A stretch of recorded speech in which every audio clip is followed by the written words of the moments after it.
அந்த சமூகங்கள் தங்கள் பிரதிநிதித்துவத்தை நாங்கள் எவ்வளோ பேர் இவ்வளோ பேர் நீங்க எவ்வளோ பேர் நீ யாரியா அப்படின்னு கேட்டுருவான், நமக்கு எதுக்கு வம்பு அப்படின்னு திமுக அதை தவிர்த்தது.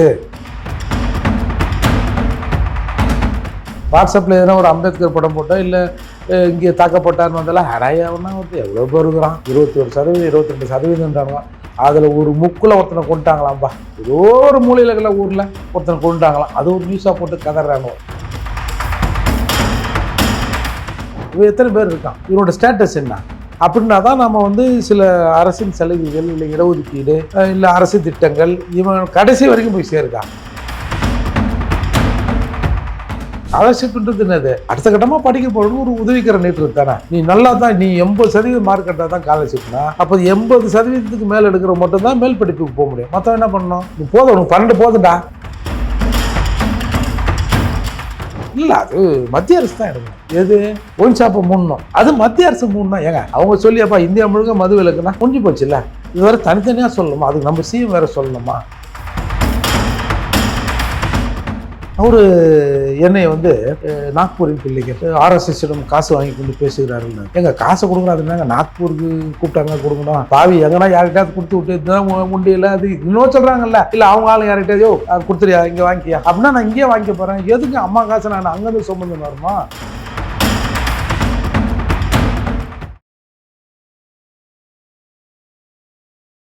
இளைய பாரத நேயர்களுக்கு வணக்கம். இன்னைக்கு நம்ம நேர்களில் நம்ம சிறப்பு விருந்தினர் புரட்சி தமிழகம் மற்றும் பரையர் பேரவைத் தலைவர் மற்றும் வழக்கறிஞரான ஏர்போர்ட் மூர்த்தி சார் அவர்கள் தான். சார் வணக்கம் சார். இப்போ நீங்களுமே நிறைய டைம் ராமதாஸ் அவர்கள நிறைய டைம் கோரிக்கை வச்சிருக்கீங்க, எல்லாருமே கட்சியா கூட்டங்கள் நடத்தி நிறைய விஷயங்கள் பண்ணிருக்கீங்க, ஜாதிவாரி கணக்கெடுப்பு அப்படின்ட்டு. அதுல நிறைய கோரிக்கைகள் நீங்களுமே வச்சிருந்தீங்க.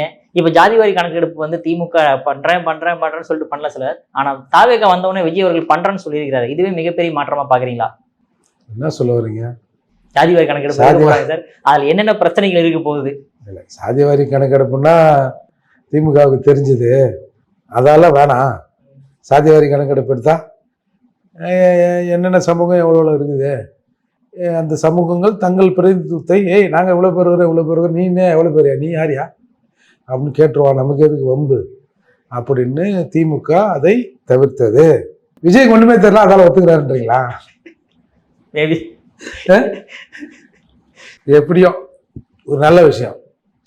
அதுவும் 2027 மத்திய அரசு எடுத்த பிறகு சைமல்டேனியஸ் அவல் அது முடிஞ்ச பிறகும் அப்படிதான் சொல்லியிருக்காங்கன்னு வச்சுங்களேன். ஏதோ சமூக நீதி சென்சஸ் கணக்கெடுப்பு அப்படின்னு எடுத்திருக்காங்க.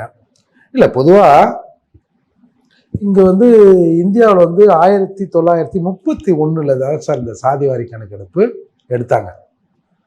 பாருங்க 31, இப்போ கிட்டத்தட்ட 95 வருஷம் ஆயிப்போச்சா, 100 வருஷம், அடுத்து 4-5 வருஷம் ஆச்சுன்னா 100 வருஷம். 100 வருஷத்துக்கு முன்னாடி ஒருத்தன் எப்படி இருந்தான், இல்லை ஒரு குரூப் இல்லை ஒரு சமூகம் ஒரு குரூப் ஆஃப் பீப்புள் எப்படி இருந்தான், அந்த கணக்கை வச்சு இன்னைக்கு நாம் அந்த பீப்புளுக்கு இதான் தேவை. அப்போ எல்லாம் மரக்கறி தின்னு இருந்திருப்பான், இல்லை மாமிசம் தின்னு இருப்பான், இன்னைக்கு பல பேர் வெஜிடேரியனாக மாறி இருப்பான், இந்த வெஜிடேரியன் அந்த பல பேர் நான்வெஜ்ஜாக மாறி இருப்பான். சில சமூகங்கள் இப்போ மதுரை பக்கம்லாம் 2-3 சமூகம் எனக்கு தெரிஞ்சு ஆளே இல்லை, இந்த கம்யூனிட்டி இந்த சாதின்றாங்கல்ல அவங்க ஆளே இல்லை, புதுசாக பல சாதிகள் உருவாக்கி இருக்கிறதாகவும் சொல்கிறாங்க. அப்படி இருக்கிற போது இந்த பொருளாதார ரீதியாக இந்த மக்களின் நிலைமையை அறியணுன்றது தான் சாதிவாரி கணக்கெடுப்பு. பொதுவாக மக்கள் தொகை கணக்கெடுப்புன்னு ஒன்று இருக்குது, இந்த மாதிரி தலையன்றது எத்தனை பேர் என்ன ஏதுன்னு. அதில் எஸ்சி இப்போ எங்களுக்கு எங்களோட ஸ்டேட்டஸ் எடுப்பாங்க. இப்போ நீங்கள் என்ன படிச்சிருக்க, என்னோடய பொருளாதாரம்னா வீட்டில் கார் வச்சுக்கணும், அது வச்சுக்கணும், இது வச்சுக்கணும் அப்படின்னு அந்த சோஷியல் ஸ்டேட்டஸை எடுப்பாங்க. எடுத்துட்டு அடுத்து ஒரு 10 வருஷம் கழிச்சு திருப்பி மக்கள் தொகை கணக்கெடுப்பு வரும்ல.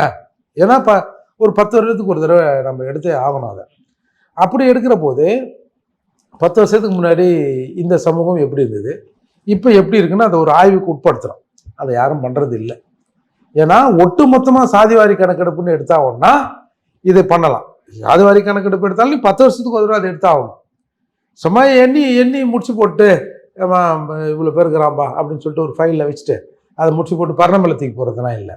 அடுத்து 10 வருஷத்தில் எடுத்து அந்த ஃபைல் எடுத்து எப்பா போன தடவை எடுத்தப்போ 2010 எப்படி இருந்தது, 2020 இப்போ கணக்கு எடுத்துருக்கோம், என்ன ஸ்டேட்டஸில் இவனோட நிலைமை மாறிக்குதா மாறலையா, இதான் சார், வேற ஒன்றுமே இல்லை.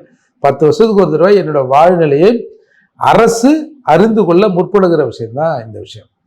இது நீங்கள் இது ஒரு நீண்ட நெடிய விஷயம். இப்போ 1872 ஃபர்ஸ்ட் வெள்ளைக்காரன் மக்கள் தொகை கணக்கெடுப்பு எடுத்தான், ஸ்டார்ட் பண்ணாங்க. ஆமாம். 1931 இந்த மாதிரி இந்த சாதி தரவுலாம் எடுத்தாங்க. அதுக்கப்புறம் இடையில கொஞ்சம் சுப்ரீம் கோர்ட் கொஞ்சம் கோச்சிக்கிச்சு, ஜாதி வேற என்ன எடுக்கிறீங்க, அதெல்லாம் ஜாதி வேறெல்லாம் அலோடு கிடையாது அப்படின்னு அதை ஒரு கருத்து நிலை ஒன்று அதை அப்படியே சரி வாண்ணா. இப்போ சொல்லுவானுல்ல, இந்த காலத்தில் யாரையா ஜாதி பார்க்குறான், இப்போ போய் ஜாதி கதிங்கிறீங்க, அவன்லாம் சும்மா இங்கேயே நின்று பேசின்னு வாட்ஸ்அப்லேயே இருக்கிறவன். வாட்ஸ்அப்பில் எதனா ஒரு அம்பேத்கர் படம் போட்டோ இல்லை இங்கே தாக்கப்பட்டான்னு வந்தாலும் ஹடாயாவன்னா ஒருத்தர் எவ்வளோ பேர் இருக்கிறான், 21% 22%, அதில் ஒரு முக்கில் ஒருத்தனை கொண்டுட்டாங்களாம்பா, ஏதோ ஒரு மூலையில் ஊரில் ஒருத்தனை கொண்டுட்டாங்களாம், அது ஒரு நியூஸாக போட்டு கதறானோ. மிச்சம்லாம் நல்லா உயிரோடு தானேங்கிறான். இப்போ நம்ம ஊரில் இப்போ எவ்வளோ எசிக்கிறான், ஆனால் நீ செத்தானா, எங்கேயோ ஒருத்தர் செத்தானா, உடனே அதை பெரிய செய்தி ஆக்குறாங்க, அடப்போ வேற அப்படின்ற நிலையில் இன்னைக்கு பல பேர் இருக்காங்க. அந்த கண்டிஷனில் தான் இன்றைக்கு இது வந்திருக்குன்னு வச்சுங்களேன். இப்போ இந்த திரும்பவும் 1951, 61, 91, 2001 மக்கள் தொகை கணக்கெடுப்பு எடுத்தாங்க சார். அப்போது 2011 இந்த மாதிரி ஒரு சாதிவாரி கணக்கெடுப்பு மத்திய அரசு எடுத்துட்டு முடிவை அறிவிக்கலான்னு பார்த்தா முடிவை அறிவிக்க முடியாத சூழ்நிலைக்கு அந்த ரிப்போர்ட் வந்துடுச்சு. ஏன்னா 1931 இந்தியாவில் எத்தனை சாதி இருக்குன்னு ஒரு அப்ராக்சிமேட் கணக்கு தானே, 4147 ஜாதி இருந்தது. 2011 கிட்டத்தட்ட அது லட்சக்கணக்கில் போயிடுச்சு. அவன் ஒரு கணக்கு சொல்றான், அதுக்கு மேல இருக்கே சார், அவன் ஒரு கணக்கு சொல்றாங்க, அந்த கணக்கு சொன்னா இந்த நாள் போய் சொல்றான்னு சொல்லுவானுவ, பல லட்சங்களை தாண்டிடுச்சு. எப்படி அது ஒரு 4147 இருந்தது, இப்படி பல லட்சம் ஜாதியா எதிர்பார்க்காத அளவுக்கு கூடி போச்சு. ஒரு ஸ்டேட் மக்கள் தொகை அளவுக்கு இப்போ இந்த யூனியன் டெரிட்டரிஸ்ல இருக்குல்ல, சிக்கிம், கோவா, அந்த ஸ்டேட்டோட அந்த பகுதியோட மக்கள் தொகை எவ்வளோ அவ்வளோ ஜாதி இந்தியாவில் இருக்கிற மாதிரி வந்தவொடனே அதை நிறுத்திட்டாங்க. ஒரே ஒரு உதாரணத்துக்கு மகாராஷ்டிராவில், இந்தியா முழுக்க சொன்னது பயந்துருவாங்க, மகாராஷ்டிராவில் 499 ஜாதி இருந்திருக்கு சார். 2011 4,28,677 ஜாதி வந்துருக்குது மகாராஷ்டிராவில் மட்டுமே. அவ்வளோ. அப்போ நீங்க மற்ற ஸ்டேட்டை கணக்கு பண்ணி போட்டீங்கன்னா அப்போ எத்தனை லட்சம் வரும் பாருங்க. அப்போ இதால் அதை மத்திய அரசு வெளியிடல. இதை வெளியிட்டா இடஒதுக்கீட்டில் ஒரு மாற்றத்தை கொண்டு வர வேண்டிய சூழலும் வந்துடும். நாங்களாம் புறக்கணிக்கு போய் நீங்கள் கூட சார் ஜாதி வரி கணக்கெடுப்பு எடுக்கிறதுக்கு. ஆமாம், அதுதான் எடுக்கிறது. நீங்கள் ஒன்று நம்ம ஒரு பாலிசி வச்சுக்கணும் சார். மறைந்த சமூக அறிஞர் கன்சிராம் ஒன்று தெளிவாக சொல்லணும், 100% இடஒதுக்கீடு கொடுத்துருங்க. எந்த அவன் முடங்கணும் அவன் இவன் முடங்கணுன்றதுலாம் இல்லாமல் 100 வேக்கன்ட் இருக்கு, எப்போ இந்த சமூகம் இவ்வளோ மக்கள் தொகை இருக்கா, அவங்களும் பிரித்து கொடுத்துருங்கப்பா, அதை அவன் அதுக்குள்ளே போய்க்கிறான் அப்படின்னு கன்சிராம் சொல்லுவார். இப்போ பீகாரில் கூட சாதி வாரி கணக்கெடுப்பு எடுத்தாங்க, 99.99 பேரை எண்ணிட்டான். அப்போ ஆல்மோஸ்ட் 100 பேர் எண்ணிட்டாங்க. அப்போ அதில் சில மாற்றங்களை செய்து வருவதற்கு அது ஒரு வாய்ப்பாக இருக்குல்ல. நீ என்னாமையே இப்போ நீங்கள் பாருங்க, இப்போ தெலுங்காரங்க இருக்கிறாங்க, மதராஸ் மறந்தையா, மதராஸை கொடுத்துறியார் இன்னமும் தீர்மானம் போடுறாங்க. ஒரு சிலர் கேட்டால் நாங்கள் 40%ங்கிறோம், நீ ஏதோ 5-6% சொன்னாங்க, இல்லை நாங்கள் இப்போலாம் 40ன்றோம். இப்போ நாங்கள் எங்களுக்கு 18, நாங்களாம் சொல்கிறோம் இந்தியாவிலேயே 3ல் ஒருத்தன் நாங்கன்றோம். அப்போ 3னா கிட்டத்தட்ட இந்திய அளவில் 33% வரும், தமிழ்நாடு அளவில் நாங்கள் ஒரு 22% வரோம்னு நாங்கள் சொல்லிக்கிறோம். அதுக்கு சில சென்சஸ்லாம் இருக்குது, ஏன்னா எங்களை தான் சாதி வேற என்றாங்கல்ல ஒரு கணக்கெடுப்புலையும், அப்படி இருக்குது. அப்புறம் பார்த்தா நாங்கள் பல சாதிகள் நாங்கள் ஆண்ட பரம்பரை, நாங்கள் 2 கோடி அப்படின்னு பார்த்தா நீங்கள் தமிழ்நாட்டில் ஒரு 10-20 ஜாதிகள் 2 கோடி 2 கோடி 2 கோடி 2 கோடின்னு ஒரு அது 20-30 கோடி வரும். நாங்கள் அதை மாதிரி சொல்லினுக்கிறாங்க இல்லையா. அதாவது அப்போ இதையெல்லாம் கையாண்டோம்னா இதில் நீதிமன்றம் தன் பார்வையை மாற்றுது. அது எப்படின்னா, இப்போ இந்த பீகாரில் எடுத்தாங்க இல்லையா, அது நீதிமன்றத்துக்கு போகுது. போன உடனே அதில் சில வழிகாட்டு நெறிமுறைகள்லாம் வைக்கிறாங்க. அப்போது அவங்க என்ன சொல்கிறாங்க, கோர்ட்டு வந்து சொல்லுது, ஆமாம் எடுத்துருவோம், ஏன்னா இது 90-95 வருஷத்துக்கு முன்னாடி எடுத்தோம், அதையே வச்சுக்கின்னு அந்த சமூகத்தின் ஆட்கள் எண்ணிக்கை கூடியிருக்கா குறைஞ்சிருக்கா. ஒரு உதாரணத்துக்கு இப்போ எஸ்சிக்கு ஒரு 18-15ன்னு வச்சுக்கோங்க, இது ஒரு குழப்பங்க கொடுக்குறோம், 18 கொடுக்குறாங்கன்னு வச்சுங்க. அப்போது இந்த 18ல் இவன் 15 ஆயிருக்கானா இல்லை 20 ஆயிருக்கானா அப்படின்ற ஒரு தரவு வேணும். அதே மாதிரி எல்லா சமூகத்திலும் இவன் கூடியிருக்கானா குறைஞ்சிருக்கானா, இப்போ இவனோட ஸ்டேட்டஸ் என்ன, இவன் எத்தனை பேர் இருக்கான், இவனோட ஸ்டேட்டஸ் என்ன அப்படின்னா தான் நம்ம வந்து சில அரசின் சலுகைகள் இல்லை இடஒதுக்கீடு இல்லை அரசு திட்டங்கள் இவன் கடைசி வரைக்கும் போய் சேருதா. நீங்கள் 19 இப்போ எஸ்சிக்கு 18 இல்லை எஸ்சிக்கு தமிழ்நாட்டில் ஒரு 15ன்னு சொல்லி வச்சுக்க, 15 கடைக்கோடு வரைக்கும் போயிருக்குதா, 15 எது அதில் போயிருக்குது அப்படின்ற ஒரு கணக்கு வேணும்ல. ஏப்பா 15 கொடுத்தாச்சுப்பான்னா எவன் சாப்பிட்டான் எவன் போனான் அப்படின்ற ஒரு நிலைமை வரணும் இல்லையா. அதால் சுப்ரீம் கோர்ட்டு சொல்லிடுச்சு, இல்லை பீகாரில் வந்து சாதிவாரி கணக்கெடுப்பது சரிதான், ஏன்னா அரசு தன்னுடைய பாலிசியை இறக்கவும் ஏற்றவும் இந்த கணக்கீடு தேவை அப்படின்னு சொன்ன பிறகு பீகாரில் எடுக்க ஆரம்பித்தாங்கன்னு வச்சுங்க. ஈவன் வந்து நீங்கள் வந்து இந்த மண்டல் கமிஷன் வந்தது இல்லையா, இப்போ அந்த மண்டல் கமிஷன் எதை வச்சு அந்த இடஒதுக்கீடை வந்து ஆல்ட்ரு பண்ணாங்க, 31 வச்சு தான். அப்போ இது எப்படி வந்து 31 வச்சு இப்போ ஆல்ட்ரு பண்ண முடியுன்ற ஒரு கேள்வி இருக்கு இல்லையா. அந்த கேள்விக்கெல்லாம் பதில் தான் சாதிவாரி கணக்கெடுப்பு. இப்போ என்னன்னா இதில் என்னன்னா இப்போ ஒற்றை வரியில் வந்து நம்ம ஜோசப் விஜய் அவர்கள் வந்து அறிவிச்சிருக்கார் முதல்வர் சாதிவாரி கணக்கெடுப்புன்னு. முதல்ல இந்த சாதிவாரி கணக்கெடுப்பை எப்படி நம்ம எடுக்கணும் அப்படின்னு ஒரு குழுவை போட்டு அதற்கான பாசிபிலிட்டிஸ் என்ன. இப்போ உதாரணத்துக்கு இப்போ நாங்கள் இருக்கிறோம், மெட்ராஸில் எல்லாம் சொல்லுவோம் ஜாதி இல்லைன்னு. நீங்கள் மெட்ராஸில் இருக்கிற இந்த பட்டியல் சமூக மக்கள் குறிப்பாக பறையர்லாம் இருக்காங்கல்ல, இவங்க வீட்டு வாடகை இருக்கிறாங்கல்ல, இப்போ ஒரு அடர்த்தியாக ஒரு காலனின்னு வச்சிங்களேன், அப்போது எல்லாமே அங்கே எஸ்சி தான் இருக்கிறான்னா ஒரு 10 பேர் 5 பேர் வேறு ஆளுன்னா தைரியமாக நாங்கள் எஸ்சின்வோம். எல்லாரும் கலந்து இருக்கிற தெரியல ஹவுஸ் ஓனர் வேற ஆளாக இருக்கிறான்னு வச்சிங்களேன், சத்தியமா நான் கல்ப தட்டி சொல்லி ஜாதி சொல்ல மாட்டான். சொன்னோம்னா கூடு கொடுக்க மாட்டானோ, பிரச்சனை பண்ணுவானோ, அப்படி வாடகை எவன் கொடுத்தாலும் வாடகை தான், இருந்தாலும் அப்படின்னு ஒரு பிரச்சனை இருக்குது சார். அதெல்லாம் இந்த மாதிரியான சிட்டி போன்ற ஏரியாக்களில் பெரும்பான்மையானவர்கள் சாதியை வெளியே சொல்லாமல் மறைச்சி தான் இருப்பான். அப்படி இருக்கிற போது இந்த சாதிவாரி கணக்கெடுப்பு இவங்க அரசு எப்படி நடத்த போகிறாங்க, இப்போ ஹவுஸ் ஓனருக்கு தெரிஞ்சிச்சுன்னு வச்சுங்க வீட்டை காலி பண்ணுவான். அது ஒரு பெரிய சிக்கல் இருக்குது. அதையெல்லாம் எப்படி நடத்த போகிறோன்னு அரசு வந்து சில வழிகாட்டு நெறிமுறைகளை வகுக்கணும். அது வகுக்கிறதுக்கு அந்தந்த சமூகத்திலேருந்து பிரதிநிதிகளை கூப்பிட்டு அப்பா என்ன இதில் பண்ணலாம், என்னென்ன அவுட் என்ன அப்படின்னு கேட்டு இவங்க பண்ணுவாங்களான்னு தெரியல, பார்ப்போம். பட் ஆனால் இது ஒரு நல்ல முன்முயற்சி. இதில் வந்து நீங்கள் போன சட்டமன்றத்தில் நம்ம ஸ்டாலின் அவர்கள் சொன்னார்ல, இந்த மாதிரி பீகாரில் இருந்து கேன்சல் ஆகி போச்சு, நீ ஒரு முதல்வர், இது மாதிரி இவங்க அப்பா அவர் போய் சொன்னார். அது நாங்கள் இருந்த அப்போது அவங்க அப்பா ஆட்சி பண்ணுறாரு. இந்த +2ல் வந்து 80% மார்க் எடுத்தால் தான் எஸ்சிக்களுக்கு வந்து ஸ்காலர்ஷிப் தரலான்னு ஒரு ஆர்டர் பண்ணுறாங்க. மீரா குமாரின்னு நினைக்கிறேன், அப்போ சமூக நலத்துறை அமைச்சர் சென்ட்ரலில், அவங்க ஒரு ஆர்டர் போட்டாங்க. அந்த ஆர்டரும் தமிழ்நாட்டுக்கு வந்து தமிழ்நாட்டில் இருக்கிற தலைமைச் செயலாளர் எல்லா காலேஜுக்கும் அனுப்பிச்சிட்டாரு. அப்போது அண்ணாமலை யூனிவர்சிட்டி சேலம் சட்டக்கல்லூரியில் பிரச்சனை ஆகுது, ஸ்காலர்ஷிப் தர மாட்டான், நீ ஏதாவது +2 மார்க் லிஸ்ட்டை கொடுன்றான். எல்லாரும் 80 எப்படியா எடுக்க முடியும், ஒருத்தன் 60 எடுத்திருப்பான், 70 எடுத்திருப்பான். அப்படின்னும் போது ஸ்காலர்ஷிப் மறுக்கப்படுது. அப்போது அந்த மாணவர்கள் வந்து எல்லாரையும் பார்க்குறாங்க, இன்றைக்கி இருக்கிற சமூக நீதித்துறை அமைச்சரோட தலைவரை கூட எல்லாரும் பார்க்குறாங்க. அப்புறம் கடைசியாக நம்மக்கிட்ட வந்தவுடனே பார்த்தவுடனே இது ரொம்ப கொடூரமான விஷயமா தான் இருக்குது. ஒரு ஸ்காலர்ஷிப்ன்றது என்னது, அடுத்த கட்டமாக படிக்க போகிறது ஒரு உதவிக்கரை நீட்டுறது தானே. நீ நல்லா தான், நீ 80% மார்க் எடுத்தால் தான் ஸ்காலர்ஷிப்னா, அப்போ 80% மேலே எடுக்கிற மட்டும்தான் மேல் படிப்புக்கு போக முடியும். மற்றவன் என்ன பண்ணணும், நீ போதும், உனக்கு 12 போதுண்டா, 12 வரைக்கும் படிச்சதே நீ பெருசு, உன்னை படிக்க வச்சதே அப்படின்னு தானே அர்த்தம்.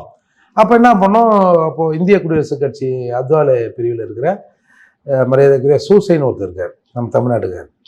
அவரு நாங்களாம் சேர்ந்து ஒரு போஸ்டர் அது இதுன்னு போட்டு ஒரு ப்ரெஸ் மீட்லாம் வச்சுட்டு அப்போ அங்கங்கே ஆர்ப்பாட்டம் அது இதுன்னு பண்ணி ஒரு நாள் சட்டப்பேரவை முற்றுகை. சட்டப்பேரவைக்குள்ளே கருணாநிதி இருக்கிறார்.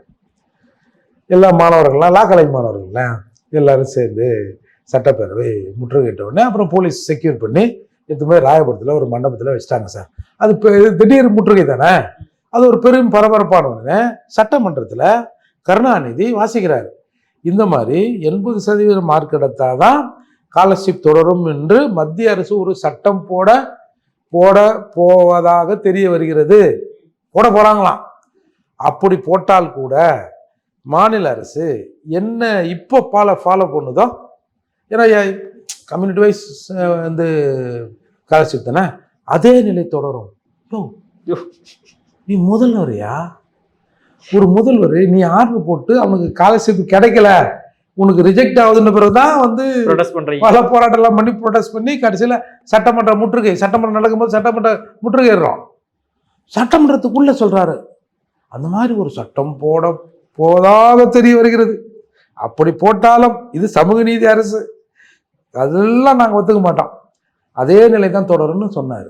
அதே மாதிரி ஸ்டாலின் சொன்னார், ஏன் நீ வந்து சாதி வாரி கணக்கெடுப்பு எடுக்க நீங்கள் மறுக்கிறீங்க அப்படின்னதுக்கு, இன்றைக்கு சட்டமன்றத்தில் சாதி வாரி கணக்கெடுப்பு எடுக்கப்படும்னு கவர்னர் உரை சொன்னபோது வாயை பொத்திங்க தானோம்ல, இதே மாதிரி தான் அப்போ கூட்டணியில் அங்கே இருக்கும்போது தான் எல்லாம் கப்சிப்பணும் தான். இல்லை எடுக்கணும், எடுக்கக்கூடாது, இல்லை அது மத்திய அரசு தான் எடுக்கணும்.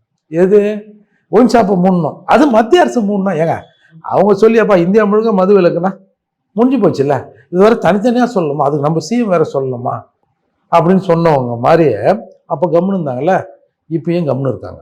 அப்போது பீகாரில் வந்து அது கேன்சல் ஆகி போச்சு. சட்டமன்றத்தில் நம்ம முதல்வர் சொல்கிறாரு எல்லாம் கப்சிப்பணும் தான் சார்.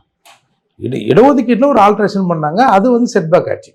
ஏன்னா அந்த இடஒதுக்கீட்டில் ஆல்ட்ரேஷன் பண்ணுறது மத்திய அரசு, மத்திய தொகுப்பில் இருக்கிற விஷயம் அது, அதால் நாங்கள் தான் பண்ணோம், நீங்கள் பண்ணக்கூடாதுன்னு ஒரு செட்பேக் ஆச்சு சார். இவங்க அதால் தான் நாங்கள் பண்ணலை அப்படின்னு சொன்னாங்க. இப்போது இன்றைக்கு எல்லாம் அன்றைக்கி ஒரு கிட்டத்தட்ட ஒரு 36-40 இயக்கங்கள் பாமக கூட்டம் கொண்டாங்க. அதில் ஒரு 40-42 இயக்கங்கள் இருக்காங்க.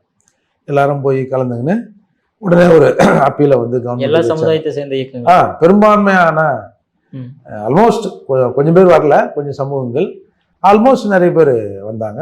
அப்புறம் உடனே 2 நாளில் வந்து தமிழக முதல்வர் வந்து சந்திக்க கூப்பிட்டுருக்காரு. அது முன்னாள் நைட்டு கூப்பிட்டு தான் சொன்னாங்க, நைட்டுன்னா காலைல வர சொல்லி கூப்பிட்டு தான் சொன்னாங்க. அதுக்கப்புறம் ஒரு 4-5 பேருக்கு ஃபோன் பண்ணிட்டு அப்புறம் போனால் எல்லாரும் போனோம், இல்லைன்னா கொஞ்சம் பேர் 8 மணி அது ஒரு மாதிரி ஆகிடுமே சொல்லிட்டு அப்புறம் ஒரு அன்புமணி அவர்கள் போய் பார்த்துட்டு வந்து உடனே அதுக்கு வந்து சரின்னு கொடுத்துருக்காங்க. இப்போ இதெல்லாம் ஒன்றும் பிரச்சனை இல்லை. இன்னும் இதில் கலந்து கொள்ளாத விடுபட்ட சமூகங்கள் எவ்வளவோ இருக்குது. அதில் விட ஒருத்தர் சொன்னார், அவர் யாருன்னா, அவர் பேரை சொல்லாமல் என்னன்னு தெரில, அவர் என்னை வந்து நாக்பூரின் பிள்ளைகள் ஆர்எஸ்எஸ்ஸிடம் காசு வாங்கி கொண்டு பேசுகிறார்கள்னார். எனக்கு ஒரு நண்பர் ஒருத்தர் அனுப்பிச்சி விட்டார், நோ மூர்த்தி இது பாரு, என்ன நாக்பூர்லாம் போகிறேன் எனக்கு சொல்லவே இல்லை. ஏங்க நான் இந்த அம்பேத்கர் இது கூட நான் போனது இல்லைங்க நாக்பூருக்கு. இல்லை நாக்பூர் போய் ஏதோ காசு வாங்கிட்டு வந்துட்டேன். எங்க காசை கொடுக்குறோம், அதுனாங்க நாக்பூருக்கு கூப்பிட்டாங்க கொடுக்கணும், பாவி எங்கன்னா யார்கிட்டயாவது கொடுத்து விட்டு முண்டியில் அது இன்னும் சொல்கிறாங்கல்ல, இல்லை அவங்க ஆளுங்க யார்கிட்டயோ அது கொடுத்துறியா இங்கே வாங்கிக்கியா அப்படின்னா நான் இங்கேயே வாங்கிக்க போகிறேன், எதுக்கு அம்மா காசை நான் அங்கேருந்து சுமந்துன்னு வரணும், யாருங்க பேசுதுன்னு. இல்லை அவர் வந்து ஒரு அரசு பேசினார் என்னாரு, சரின்னு சொல்லிட்டு இது இருந்தால் அந்த கூட்டத்தில் என் பக்கத்தில் அவர் உட்காந்தார். நல்லா தான் பேசிட்டு இருப்போம், அவருக்கு என்ன நெருக்கடி, ஏன்னா திமுகவிலேருந்து அப்புறம் குறைச்சி தானே ஆகணும். அப்புறம் இவங்கெல்லாம் வந்து புரட்சியாளர்கள்ல, சாதி ஒழிப்பு போராளிகள்ல, திமுகவில் இருக்கிற வரைக்கும் வந்து கடவுள் மறுப்பு அது இதுன்னு பேசின்னு இருப்பாங்களா. இவங்களுக்கு எவனை பார்த்தாலும் அரசுன்னு சொல்லிட்டா ஒரு திருப்தி ஆகிடும். பிஜேபி ஆதரவாளர் சொன்னால் இவங்களுக்கு ஒரு திருப்தி, உடனே ஜிபேயில் பெறப்பட்டது மணி அவங்களுக்கு. நான் பேசுகிறேன் என்ன அது எப்படின்னா எனக்கே தெரியாம நான் ஆர்எஸ்எஸ்காரன், நீ சொல்கிற ஏதோ காசு கொடுத்துட்டாங்கலாம் பேசுகிறேன். இன்னும் பேர் சத்தியமாக நான் வாங்கிறது ரெடியாக இருக்கிறேன், எவனையாவது கொடுக்க சொல்லு, இல்லை உனக்கு ஆர்எஸ்எஸ்காரன் தெரிஞ்சால் கூட பரவாயில்லண்ணா கொடுக்க சொல்ல, நான் வாங்கிக்கிறதுக்கு ரெடியாக தானே இருக்கிறேன் அப்படின்னேன்.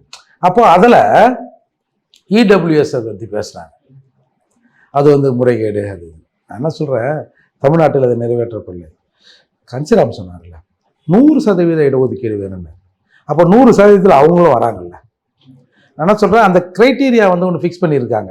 இவ்வளோ இன்கம் டேக்ஸ், இவ்வளோ வருமானம் இருக்கணும் ஆண்டுக்கு, அது எதுன்னு சில விதிமுறைகள் வச்சுருக்காங்களா, அதில் ஆல்ட்ரு பண்ணலான்னு கேட்கலாம். எனக்கே இவ்வளோ அவங்களுக்கு எப்படியா அது அப்படின்னு நான் கேட்கலாமே தவிர, ஒட்டுமொத்தமாக அந்த சமூகத்தின் இடஒதுக்கீடு அந்த பலனை அனுபவிக்கிற உரிமையை நம்ம தடுக்கக்கூடாது. அதுதான் கன்சிராம் சொன்னார் 100% இடஒதுக்கீடு வேணும்னாரு. அப்போது இதில் அந்த கூட்டத்தில் வராதவங்க, இப்போ நீங்கள் இந்த சாதிவாரி கணக்கெடுப்பு அறிவித்த உடனே ஒரு சிலர் சமூகங்கள்லாம் இப்போ ப்ரெஸ் மீட்லாம் கூட சின்ன சின்ன அளவில் கொடுக்குறாங்கன்னு வச்சிங்களேன்.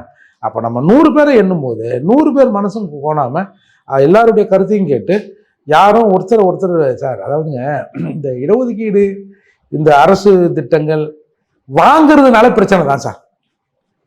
ஆமாம், நீங்கள் நான் அதுக்கு ஏற்கனவே கூட சொல்லியிருப்பேன். சுனாமி வந்தது சார், இந்த பட்டினப்பாக்கம் பீச் இருக்குல்ல, அந்த ரோடு பீச்சு ரோடு குடியிருப்பு. சுனாமி வந்த உடனே இவன் யாரு அவன் யாரெல்லாம் இல்லை, ஐயோ அந்த வீட்டில் இருக்கிற ஊன்ட்டான் இந்த வீட்டில் இருக்கிற ஊன்ட்டான் அப்படி இப்படி எல்லாம் தூக்கி கீக்கி சரி பண்ணி எல்லாம் பண்ணாங்க சார். அரசு வந்து நான் பொட்டி தரேன், நிவாரணம் தரேன், காசு தரேன்னு வந்த உடனே பிரச்சனை வந்துடுச்சு. பெரிய கலவரமே சார், சண்டே நடந்தது. நாங்களாம் அதுக்குள்ளே போய் நின்று அப்புறம் அது பண்ணி இது பண்ணி சரி பண்ணோம். ஏன்னா நிவாரணம் வந்து ஒரு குறிப்பிட்ட சமூக மக்களுக்கு தான், இவங்கெல்லாம் இதுக்கு அதுக்கும் சம்மந்தம் இல்லை. இவன் நான் பிடிக்கிற மீனை வாங்கி வைக்கிறவன், இல்லை இவன் வாடகைக்கு வந்தவன், இவன் தண்ணியில் மூழ்கிட்டா இவனுக்கு ஏன் கொடுக்கணுன்ற மாதிரி பிரச்சனை வந்து, அப்போது அரசு ஏதாவது ஒன்று கொடுத்தாலே பிரச்சனை தான். அப்போது அது பிரச்சனை இல்லாமல் கொடுக்கணும்.